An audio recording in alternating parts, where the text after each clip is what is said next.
grandes interventions sur le sujet des auteurs et le soin aux auteurs. Je vais me restreindre aujourd'hui aux soins des auteurs qui ont été victimes, parce que c'est un sujet complexe déjà par lui-même. Pour bien comprendre un auteur de violence sexuelle, il faut déjà bien comprendre ce que c'est que la violence sexuelle.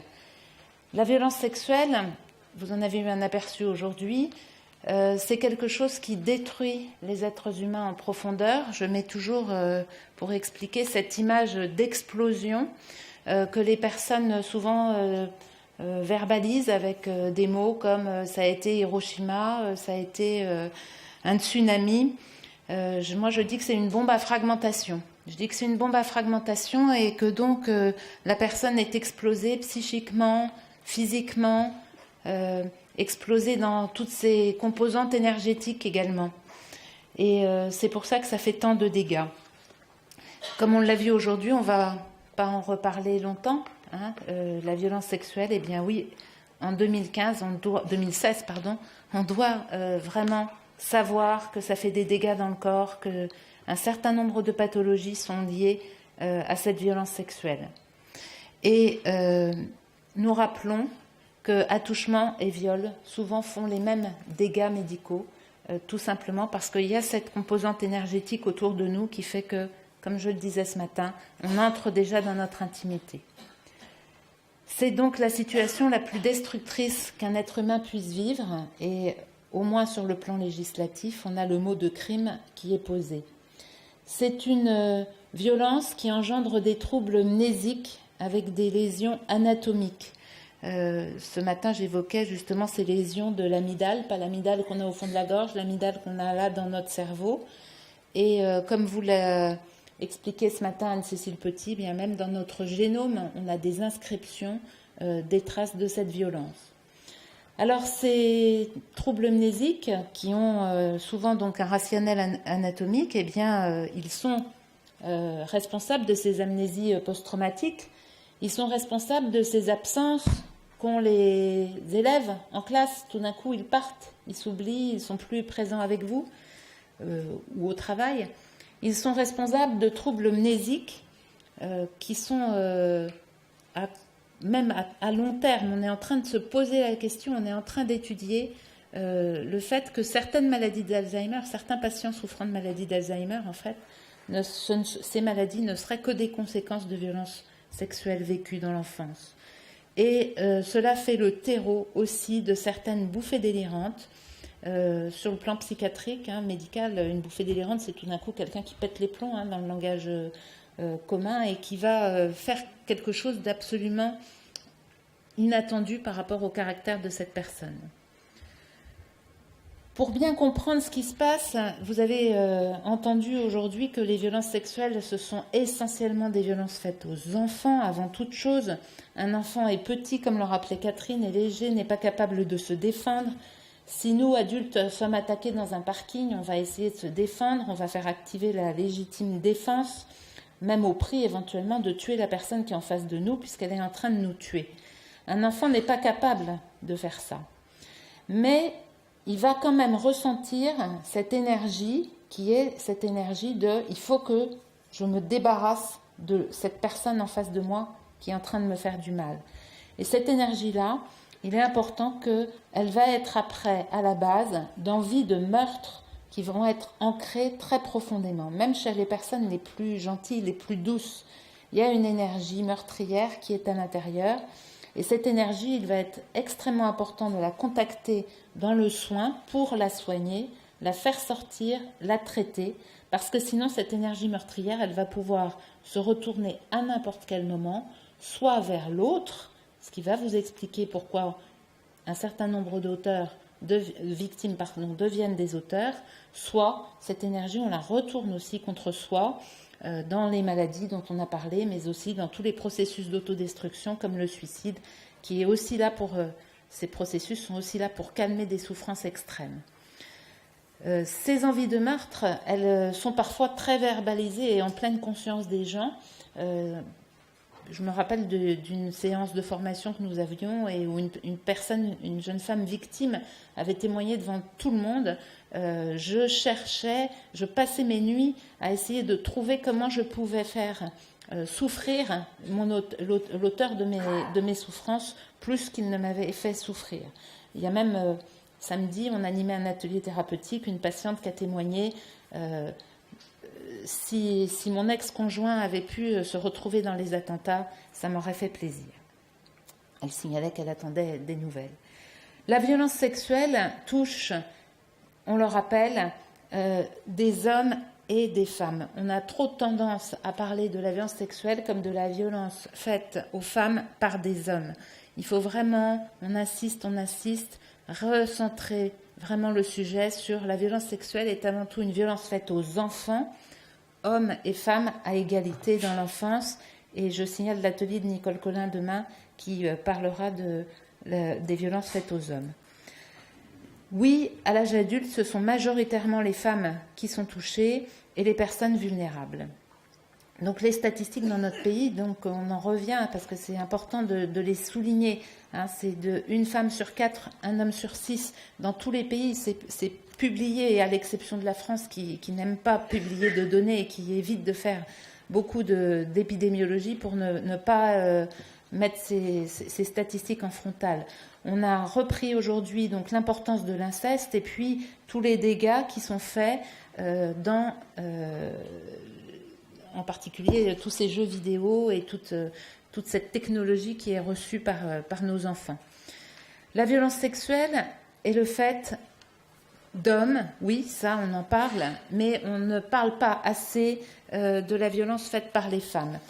Je suis d'ailleurs quelque part contente que Salomine j'ai découvert son film dès qu'elle est arrivée, a montré cette violence d'une mère qui ampute le sexe de son enfant. Il est important que la société progresse et accepte de voir la violence faite par les femmes.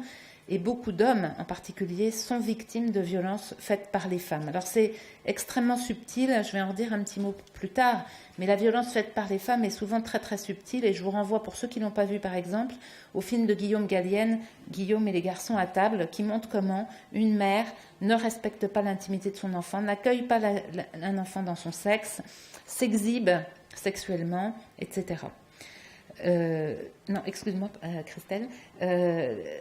La plupart des auteurs, on verra, ont été victimes de violences sexuelles. Je dirais qu'il y a une catégorie d'auteurs qui va changer parce que, à l'heure actuelle, et c'est Marie-Laure Gamet qui en parlera beaucoup avec Lison Robichon demain, on a de plus en plus d'auteurs mineurs et des auteurs qui n'ont pas toujours été victimes dans leur chair, mais ils reproduisent ce qu'ils ont vu sur Internet en particulier ou ce qu'ils reçoivent sur leur téléphone.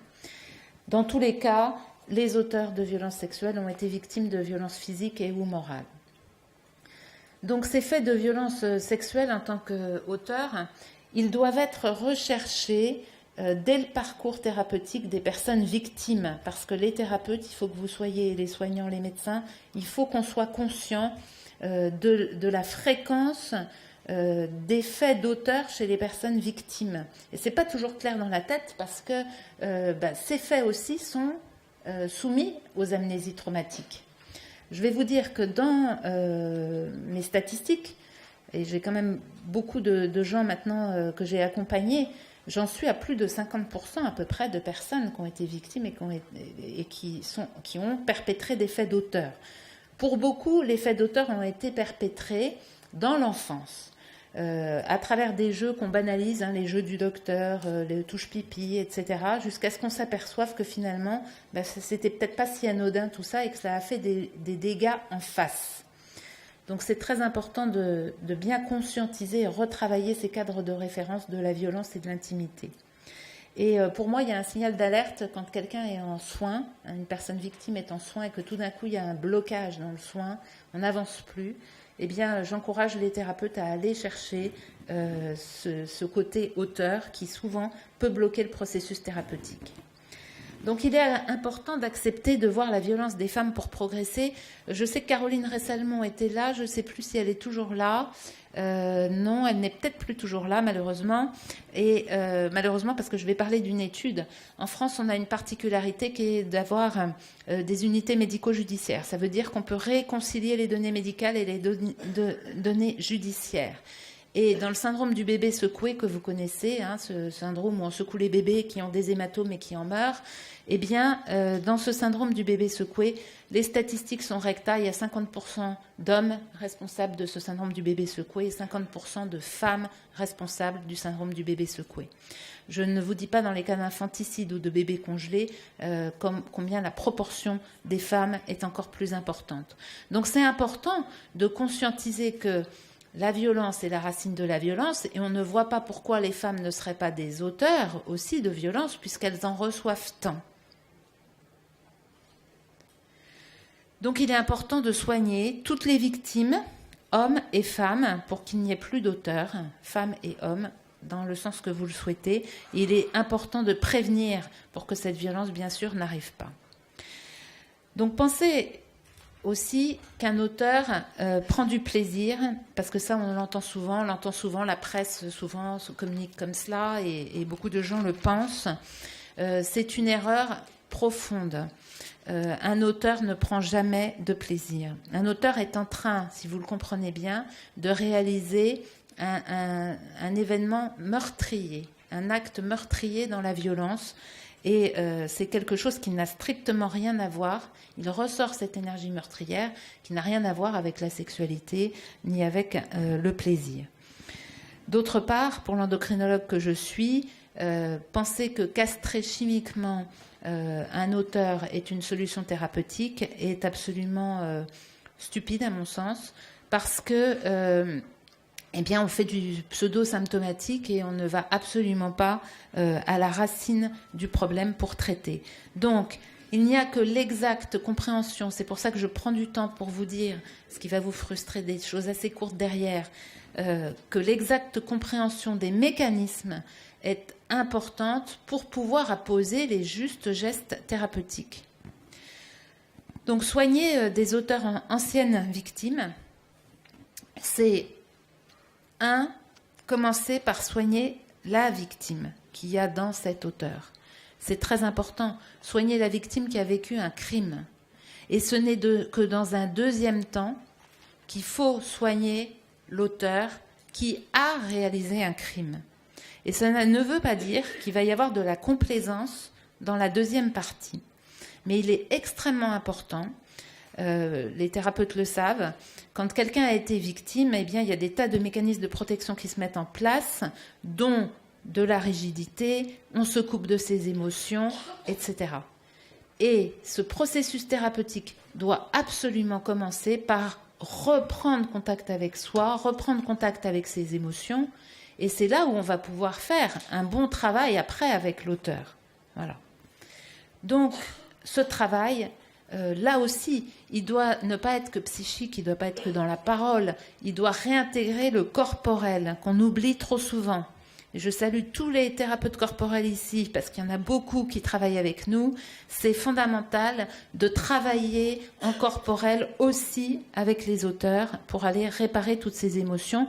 Et puis dans le côté, quand on va travailler le côté auteur, d'aller travailler aussi ce corporel des faits qui ont été réalisés par un auteur.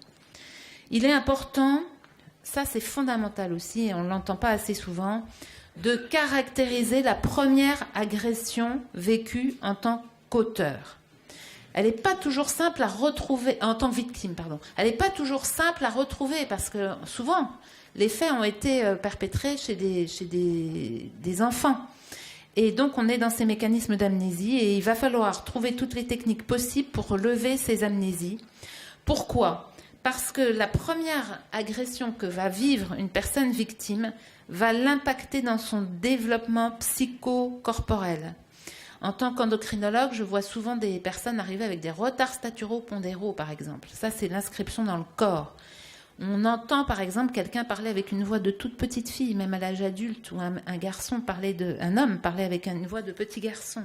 Il y a plein de choses dans le corps qui s'inscrivent et qui nous permettent de dater quasiment cette première agression.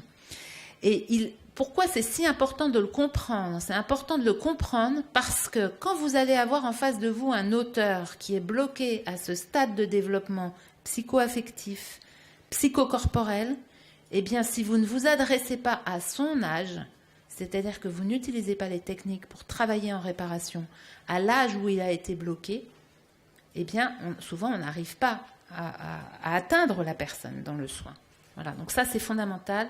Et il est très fondamental, et là, la justice ne nous aide pas, de comprendre et de prendre connaissance des faits qui ont été perpétrés par les auteurs.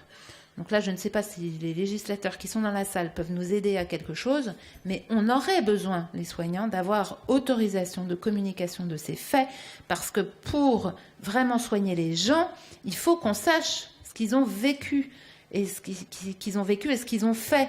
Et quand je donne l'exemple de ce jeune homme que j'accompagne en ce moment, qui a 23 ans, qui a fait 3 bouffées délirantes, et avec des agressions sexuelles, et que la seule chose à laquelle on puisse avoir accès, c'est une vidéo qui a été enregistrée, parce qu'il ne se souvient pas de ce qui s'est passé, qui a été enregistrée dans un magasin, mais que la justice me refuse l'accès au dossier, c'est vraiment dommage, parce que je pense que je pourrais l'aider beaucoup plus pour le moment sur le plan thérapeutique. Donc, qu'avons-nous mis en place ? Eh bien, pour ceux qui étaient de l'année dernière, vous avez entendu parler que l'on travaillait sur un protocole de soins qui incluait un atelier d'escrime pour certaines personnes. Eh bien, nous l'avons mis en place en milieu carcéral et aussi en ouvert, parce qu'on s'occupe d'auteurs en ouvert aussi. Et donc, nous avons mis en place ce protocole pour les personnes victimes qui travaillent donc, sur 10 thèmes de réparation et qui sont listés là. Je ne vais pas revenir sur tout le détail, mais je rappelle que ce sont des ateliers de 4 heures. En prison, c'est que 3 heures, parce qu'on a des impératifs horaires en prison, où on doit être en cellule, etc. Donc, on ne peut déployer que 3 heures. Mais normalement, un atelier, c'est 4 heures, encadré par médecin, thérapeute, maître d'armes, kinésithérapeute, ostéopathe et quelqu'un qui fait un peu du liant sur tout cela. Donc, si ça vous intéresse, j'ai publié sur ce livre le détail du fonctionnement et du travail sur ces 10 thèmes. Et je vais donc passer relativement vite pour dire que cette première étape, eh bien, elle a pour objectif, entre autres, de lever aussi tous ces blocages psycho-affectifs et qu'on puisse travailler avec un auteur en pleine capacité de toutes ses fonctions. Et nous travaillons sur 10 thèmes que nous voulons être aussi des thèmes de réparation.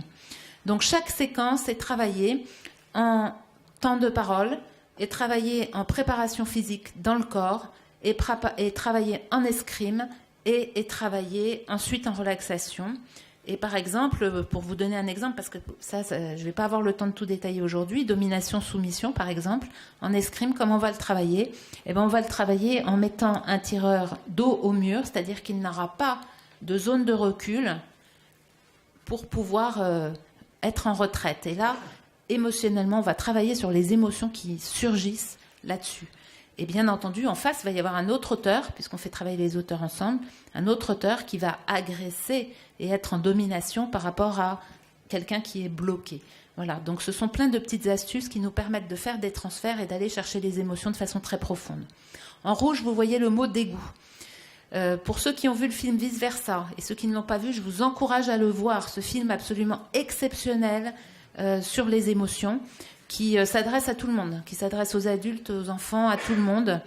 Eh bien, pour ceux qui ont vu ce film, vous avez vu sans doute qu'il y avait une émotion dont on parle très peu souvent, qui s'appelle le dégoût et qui est figurée dans ce film. Eh bien, le dégoût, à ma grande surprise, quand j'ai commencé à travailler avec les auteurs, dans cette phase de réparation, après que la personne victime ait été réparée, eh bien, le mot dégoût est le premier mot qui sort. C'est pas honte, c'est pas culpabilité, c'est dégoût. Il faut savoir que c'est une de nos émotions fondamentales et qu'il faut savoir aussi aller la travailler. Donc, vous allez être très frustrés parce que je ne vais pas aller au-delà de tout cela. Ça serait beaucoup trop long. Peut-être qu'on fera un atelier l'année prochaine spécifiquement sur le soin des auteurs. Mais pour vous dire, donc, on travaille sur des techniques de recherche qui permettent d'avancer beaucoup plus vite que c'est dizaines et dizaines d'années de soins. Et que je pense qu'en termes de prévention de la récidive, je suis à peu près certaine que quand on est passé dans le bon sens dans la réparation thérapeutique, qu'on aura des taux de récidive ras les pâquerettes, voire égaux à 0. Voilà, je vous remercie de votre attention.